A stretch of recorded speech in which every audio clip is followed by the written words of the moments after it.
15ই April ছিল আমার মার জন্মদিন। তো মাকে জিজ্ঞেস করেছিলাম তুমি কি খাবে? মা বলেছিল আমাকে তাহলে একটু এঁচোড় করে দে। তো এঁচোড়ই রান্না করেছিলাম, কিন্তু পুরোটা আমি রান্না করিনি, বেশিরভাগটাই মাই রান্না করেছে। তো আজকের চলো সেই রেসিপি তোমাদের সাথে শেয়ার করি। আর বলে রাখি, আগে কিন্তু এঁচোড় চিংড়ির রেসিপিও আমার চ্যানেলে দেওয়া আছে, সেটাও চাইলে তোমরা দেখে নিতে পারো। সবার আগে একটা মশলা রেডি করব। তার জন্য গোটা জিরে, দারচিনি, এলাচ, লবঙ্গ, গোলমরিচ আর 1 টেবিল স্পুন ধনে নিয়েছি, গোটা ধনে। 1 বাটি জলে এই সব মশলাগুলোকে, গোটা মশলাগুলোকে ভিজিয়ে রাখবো কিছুক্ষণের জন্য, যতক্ষণ না ভিজে যাচ্ছে মশলাগুলো ভালোভাবে। চাইলে তোমরা গুঁড়ো মশলা দিয়েও রান্না করতে পারো, কিন্তু আজকের আমি ভেবেছিলাম যে বাটা মশলাতেই রান্না করব, যেহেতু আমার স্টাইলেই করছি। তো চলো আজকের রান্নাটা তাহলে শুরু করা যাক। তো মশলাগুলো এখানে আমি ভিজিয়ে দিচ্ছি। এখানে গোটা মশলাটাকে ভিজিয়ে রেখে আমি এঁচোড়টাকে কেটে নেব। আর এখানে নিয়ে নিয়েছি লঙ্কার গুঁড়ো 1 টিস্পুন, হলুদ গুঁড়ো, নুন স্বাদ মতো, চিনি স্বাদ মতো। চলো এবার এঁচোড়টা কেটে নিই। তো এখানে এঁচোড়টা নিয়ে নিয়েছি। তার আগে 1 বাটি জলের মধ্যে একটু হলুদ গুঁড়ো গুলে রেখেছি, যাতে এঁচোড়গুলো কেটে আমি এর মধ্যে দিতে পারি। আর এখানে আমি ছুরি নিয়ে নিয়েছি, ছুরির মধ্যেও একটু সর্ষের তেল আমি লাগিয়ে নেব, আর হাতেও খুব ভালো করে সর্ষের তেল মেখে নেব। সর্ষের তেল না মাখিয়ে নিলে কিন্তু এর আঠাটা আটকে যেতে পারে। এবার আমি খুব সাবধানে এঁচোড়টাকে কেটে নেব। এঁচোড়টা প্রচণ্ড শক্ত থাকার কারণে আমি একদমই কাটতে পারছিলাম না, তো মার সাহায্য সেই নিতেই আমাকে হয়েছে। তো মাই পুরো এঁচোড়টা আমাকে কেটে দিল। তো এঁচোড়টা 2 ফালি করে নিয়ে ফেরত আসছি। তো এখানে আমি এঁচোড়টা 2 ফালি করে নিয়েছি, 4 ফালি করে নিয়েছি। আর মাঝখানের যে অংশটা আছে সেটাকে কিন্তু আমি বাদ দিয়ে দিয়েছি। সেটা যদি থাকে একদম শক্ত লাগে, খেতে একদমই ভালো লাগে না। এবার এঁচোড়গুলোকে পিস পিস করে জলের মধ্যে, যে হলুদ গোলা জলটা ছিল ওর মধ্যে আমি ফেলে দেব। আর এখানে বলে রাখি, এঁচোড়ের খোসাটাও কিন্তু মাই ছাড়িয়ে দিয়েছে। তো চলো পরের স্টেপটা যাওয়া যাক।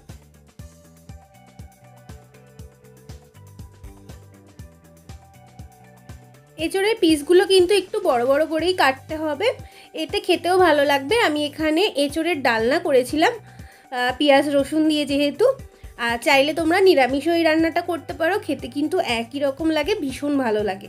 যারা নিরামিষ খাও তারা পেঁয়াজ রসুনটা বাদ দিয়ে দিলেই হবে। তো এঁচোড়টা পুরোটাই কেটে নিয়ে আমি ফেরত আসছি। এঁচোড়টা কেটে নিয়ে এবার আমি 2টো সিটি দিয়ে নেব প্রেসার কুকারে। এবার আমি একটা মশলা বানিয়ে নিচ্ছি।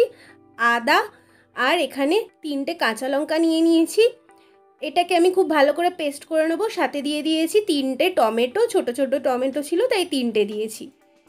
আর সাথে দিয়ে দেব 10-12 কোয়া রসুন। রসুনটা এখানে বেশিই লাগবে, যেহেতু এঁচোড়কে আমরা গাছ পাঠা বলি, তো পাঠার মাংসর মতোই কিন্তু রান্নাটা আজকে করব।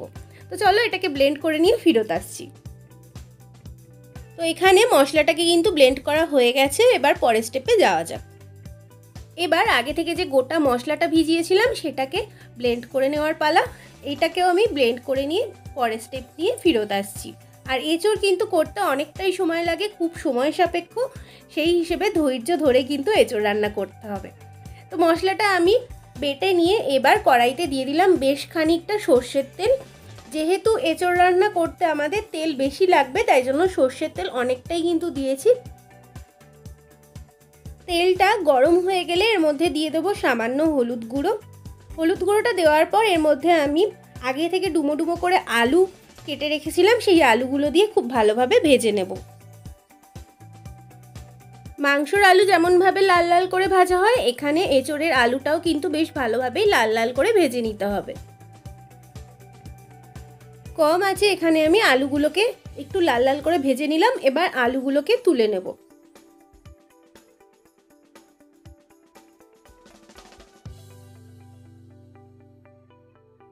এবার ওই তেলেই এঁচোড়গুলোকে আমি দিয়ে দিচ্ছি এর মধ্যে।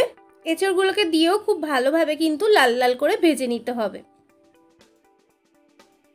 এঁচোড় এইভাবে ভেজে করলে কিন্তু এঁচোড়ের টেস্টটাও খুব ভালো আসে। এটা আমার সম্পূর্ণই শেখা আমার দিদার কাছ থেকে, যে আমার দিদাও এঁচোড় কিন্তু ভেজে করতেন।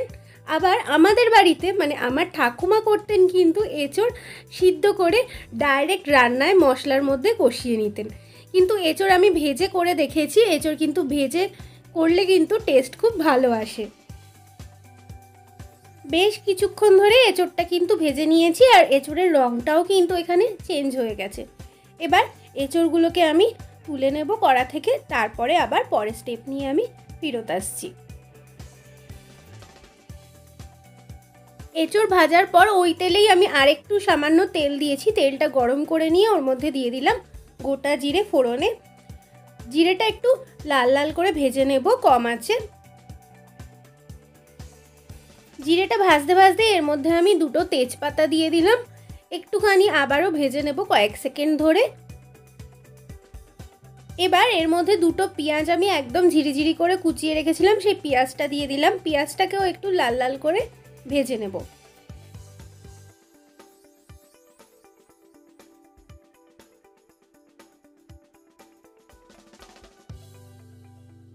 পেঁয়াজটা লাল লাল করে ভাজা হয়ে গেলে পর আগে থেকে যে মশলা আমি বেটে রেখেছিলাম, শুকনো মশলা আর টমেটো, আদা, রসুন ও সেই পেস্টটাও আমি এর মধ্যে দিয়ে দিয়েছি, কিন্তু ক্লিপটা মিস হয়ে গেছে, তার জন্য আমি দুঃখিত।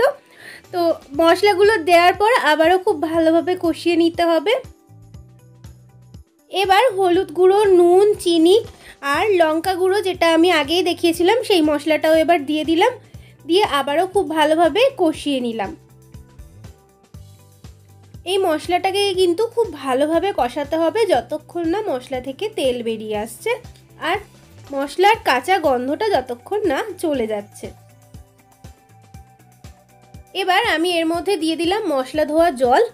যেই বাটিটায় মশলাটা ছিল সেই বাটিটায় ধোয়ার জল দিয়ে দিলাম এর মধ্যে, যাতে মশলাটা না পুড়ে যায়।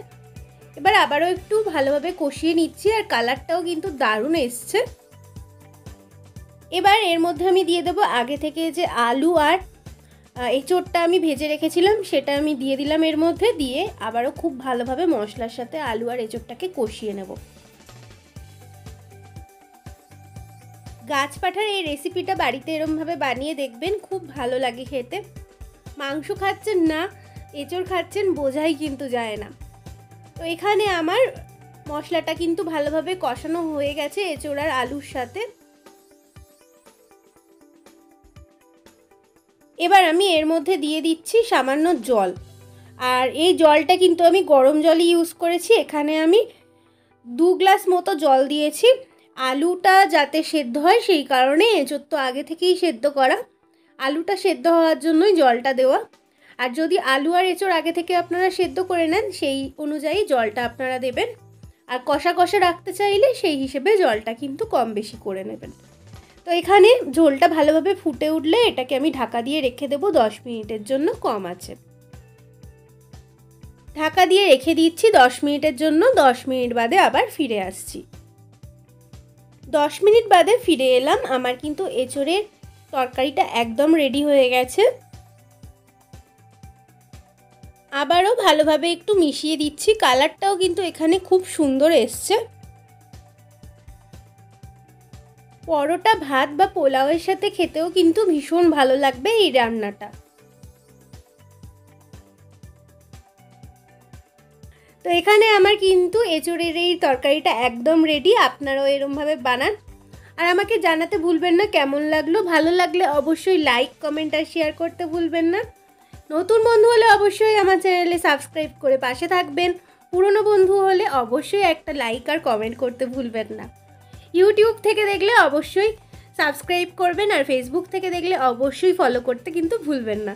নমস্কার, ভালো থাকবেন, সুস্থ থাকবেন। আবার দেখা হবে নতুন একটি রেসিপি নিয়ে।